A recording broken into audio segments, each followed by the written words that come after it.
tere YouTube, tere maailm. Täna oleme Viru-Nigula murutraktori krossi võistlusele. Selle aasta esimene võistlus. Masin on auto käru peal ja praegu sõidame, varsti jõuame kohale. Täna siis esindavad Tamme motoklubi mina sõidan ja kaameramees ja tiimimänedžer Erik. Ütle tere! Tere! Ühesõnaga, lähme vaatame, mis sellest pullist saab.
Bensot ei saa kätte. Kuigi bensu on, ma ei tea.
Nii,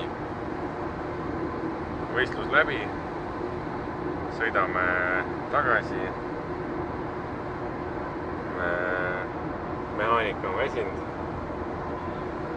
Kokkuvõttes ei läinud väga hästi, 4. koht. Väiksed tehnilised viperused omaenda süül viisid esikoha, aga nii on. Järgmine kord üritame paremini valmis olla. Selleks korraks siis kõik ja kohtume 25. juulil Äksis.